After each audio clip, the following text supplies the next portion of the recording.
Assalamualaikum warahmatullahi wabarakatuh sa lahat ng aking mga kapatid sa pananampalatayang Islam at magandang gabi rin po sa lahat ng ating manonood, Muslim man o hindi. Ngayon po ay day 48 at welcome sa ating araw-araw na pagbabasa ng banal na Quran sa wikang Filipino. I-click nyo lamang po ang aking profile para sa mga nauna nating pagbabasa. Hinihikayat ko po kayo makibasa at magnilay kasama ko sa mga salita ni Allah na gabay para sa katauhan. Pagpapatuloy po natin ito kung saan po tayo nagtapos kagabi. A'udhu billahi minasyaitanir rajim. Bismillahirrahmanirrahim.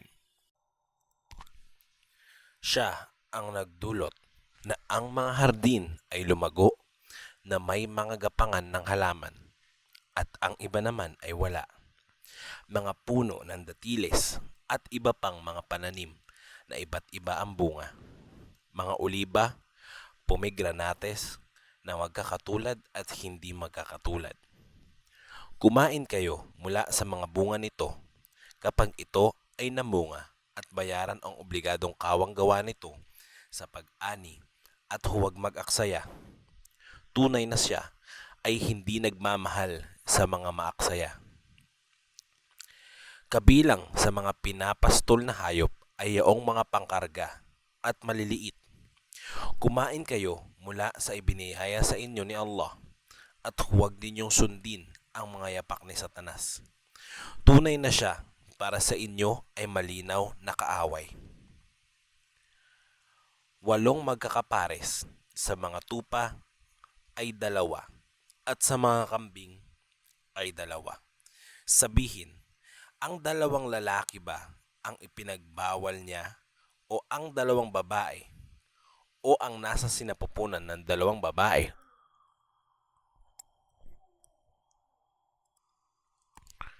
Turuan ninyo ako ng may kaalaman kung kayo ay makatotohanan.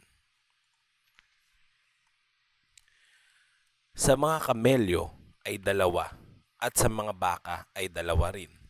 Sabihin, ang 2 lalaki ba ang ipinagbawal niya o ang 2 babae o ang nasa sinapupunan ng 2 babae?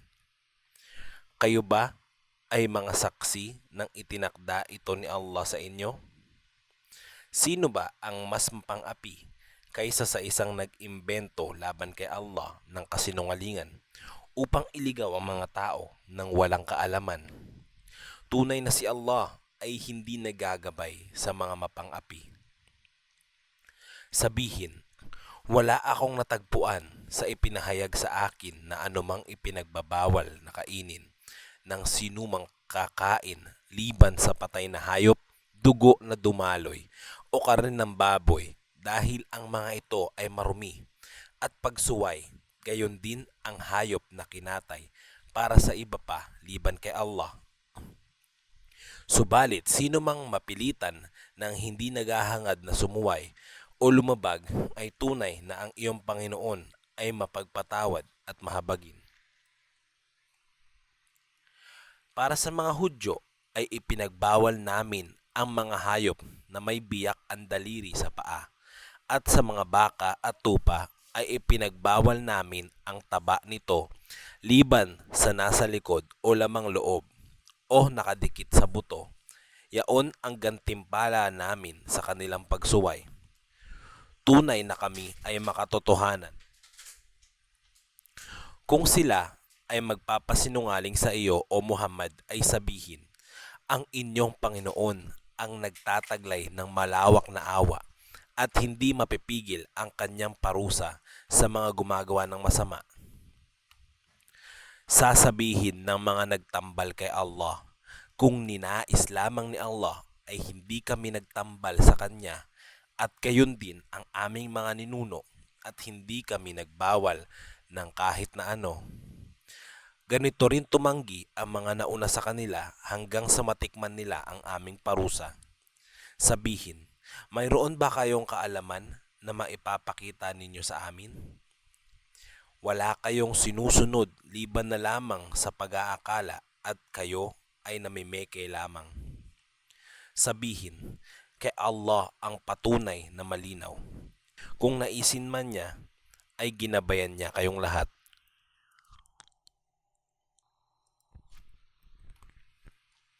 Sabihin, Ipakita ninyo ang inyong mga saksi na sasaksi na ipinagbawal nga ni Allah ang mga ito. Kung sila ay sasaksi, ay huwag sumaksi kasama nila. Huwag mong sundin ang pagnanasa ng mga nagpasinungaling sa aming mga talata at mga hindi nananampalataya sa kabilang buhay na sila sa kanilang Panginoon ay nagtatambal. Sabihin, halina, babasahin ko sa inyo kung ano ang ipinagbawal ng inyong Panginoon sa inyo. Huwag kayo magtambal sa Kanya ng kahit na ano. Maging mabuti sa inyong mga magulang at huwag patayin ang inyong mga anak dahil sa kahirapan. Kami ay magtutustos para sa inyo at para sa kanila. Huwag lumapit sa kasamaan, hayagan man o nalilingid. Huwag pumatay ng sino mang ipinagbawal ni Allah liban na lamang sa legal na dahilan at kaparaanan. Ito ang utos sa inyo ni Allah upang kayo nawa ay mag-isip. Huwag ninyong lapitan ang kayamanan ng ulila liban na lamang sa marapat hanggang sa umabot siya sa hustong edad. Magbigay ng tamang sukat at timbang ng may katarungan. Hindi kami nag-aatang ng pasanin sa sinuman liban na lamang ayon sa kakayanan nito. Kung kayo ay sasaksi, ay maging makatarungan kahit ito ay laban sa isang malapit na kamag-anak. Tuparin ang kasunduan kay Allah. Ito ang iniutos ni Allah sa inyo upang kayo nawa ay makaalala. Ito ang aking landas na matuwid, kaya sundin niyo ito. Huwag kayong susunod sa iba pang landas dahil kayo ay mahihiwalay sa kanyang landas. Ito ang utos niya sa inyo upang kayo nawa ay matakot sa kanya. Ibinigay namin kay Moises ang kasulatan ng kompleto para roon sa gumawa ng mabuti at bilang pagdetalye sa lahat ng bagay at gabay at habag upang sa pagharap sa kanilang Panginoon ay mananampalataya sila. Ang aklat na ito ay binaba namin na mabiyaya. Sundin ninyo ito at katakutan ninyo siya upang kayo nawa ay kaawaan.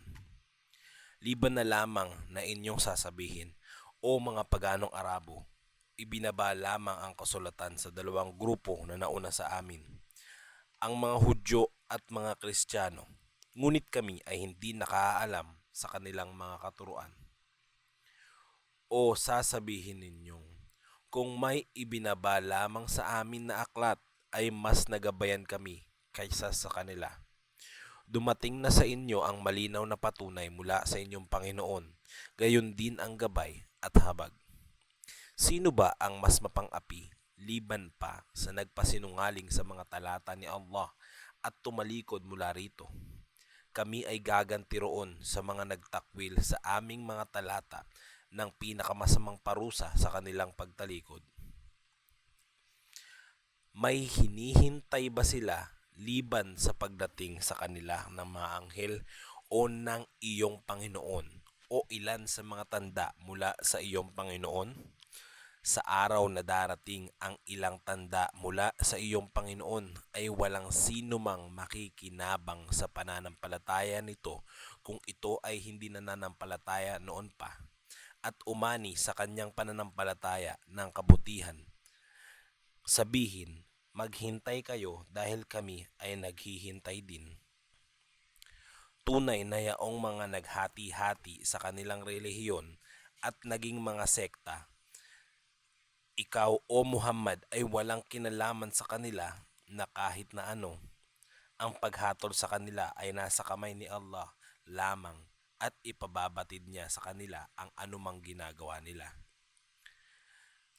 Sino mang may tangan na mabuting gawain ay para sa kanya ang 10 doble nito at sino mang gumawa ng masama ay hindi gagantihan liban na lamang sa katulad nito at hindi sila maaapi.